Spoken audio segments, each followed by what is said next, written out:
2009.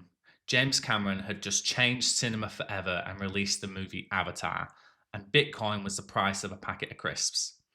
Now, what else happened that year was a little old me left the UK with nothing but a backpack and his best friend. The idea was to go on a 12-month working holiday. Nothing more, nothing less, just going on a bit of an adventure. His sister was living in New Zealand, and he said, "Do you want to come?" Sure, why not? Now, it wasn't our first idea. The initial idea we had were we were young, so we thought we'd join the Royal Marines, and then we'd go to a Thai kickboxing camp, which would let us get fit and strong before we sat our Royal Marines physical exercise exam. But my mum wasn't a big fan. In fact, she cried when I told her I wanted to join the Royal Marines. So he said, "Well, my sister lives in New Zealand. Shall we go there for a year?" And that was it. There was no 5-year plan. I had no life skills. I was just young.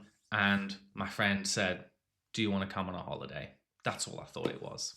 Now, fast forward 15 years, I am now a citizen of New Zealand, and I have one of these. This is a Kiwi passport. Now, to get one of these, you have to be a resident for 5 years.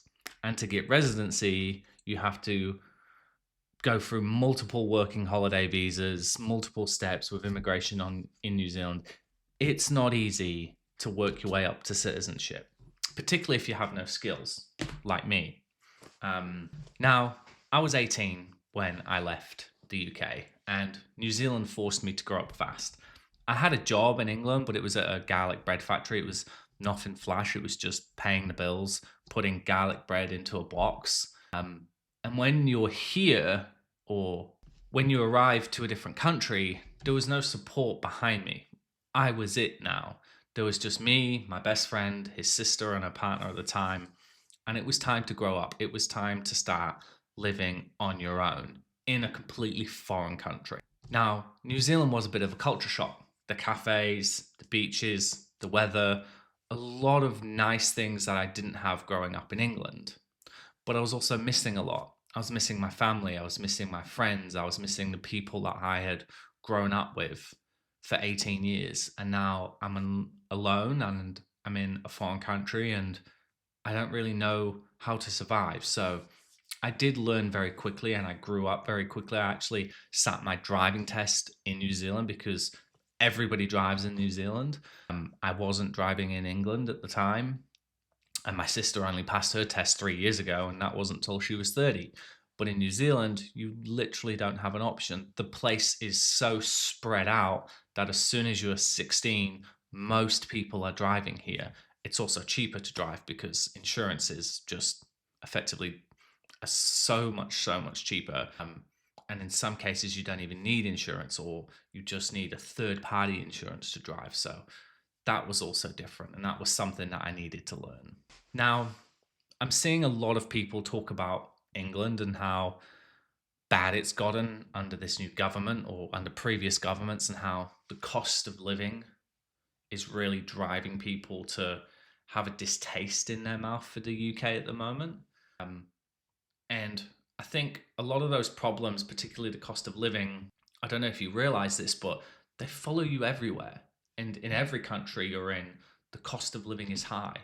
Now, if I stayed in England, I might have followed the traditional path, got a job, stayed in that job. In fact, one of my friends who was working with me at the garlic bread factory is still working at the garlic bread factory. So moving to New Zealand, I was able to find new friends and new business opportunities. And, I now run a marketing agency and I've owned a business before that. I sold a business. I've traveled the world. I've been very, very fortunate to the life I've had in New Zealand. I don't know what my life would have looked like in the UK. I can only imagine that I would have followed a traditional path that my friends have followed. Some of my friends are still living in the same town that we grew up in and are still in the same jobs. And I'm not saying there's anything wrong with that. I'm just saying that my life moving out of England has been very, very different. But it's not all Hobbiton. It's not all Lord of the Rings fantasy. Life in New Zealand is still very challenging for some people. The cost of living is something I'm seeing a lot of people in the UK complain about, and it's driving them to hate the UK and it's driving them to want to leave the UK. And I just want to make this clear that the cost of living will follow you no matter where you live. I have friends that live in Australia and they say the same thing. The cost of living is very, very high. The price of groceries for me and my girlfriend is well over $200 every single week.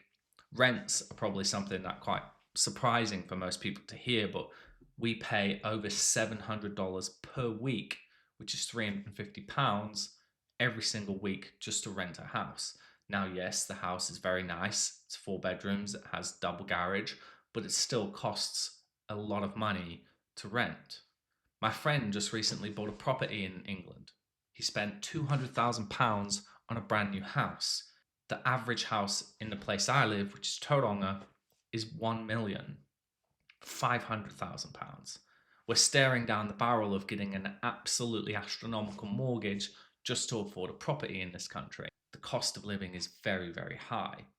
Coffee is $7. It's why I bought Breville and I pour my own now, but it's not all doom and gloom, but it's not all sunshine and roses either. I do miss things about the UK, like family and friends and socialising on weekends. Weekends in New Zealand consist of going to the gym, shopping, walking around the mount. It's very much an outdoors country. You make do with what you have here, and the scenery is beautiful, but the cost is very high. So if you're thinking of leaving the UK because you think the UK government and the councils are all against you and other countries are cheaper to live in, it's just not the case. The cost of living in every country is very expensive. What I'm saying is the grass isn't always greener on the other side of the world. Yes, I've had a very good life, I've had very good opportunities here, but there are also things that I've missed out on. I dread the day when I get the call that a family member is terminally ill and I need to fly home.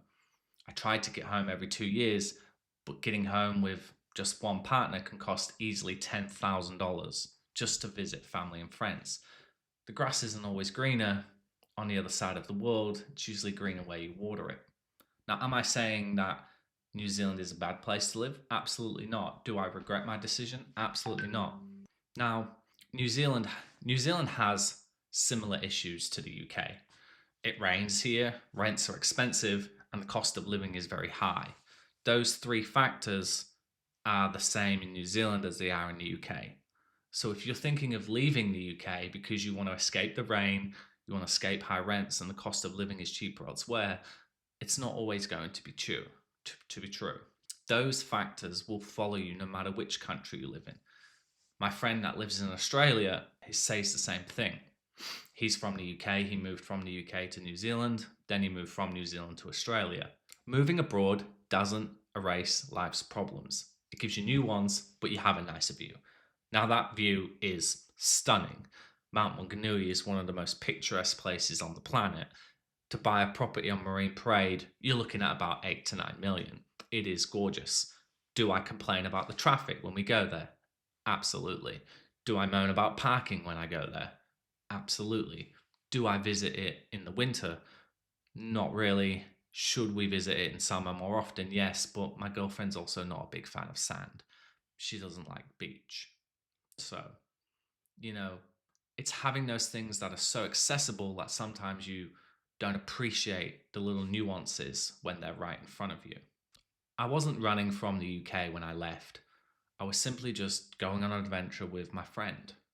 So what I'm trying to say in this video is don't romanticize moving abroad. Everywhere has bills and bad days and rainy weather. Look at your situation and think, can I improve it where I am? Because moving abroad doesn't always fix your problems. If you are thinking of leaving the UK, try before you commit. I encourage you to come to New Zealand or Spain or wherever it is that you think has this utopian better life for you. Go on holiday and speak to locals, but also look at it without having the rose-tinted glasses on.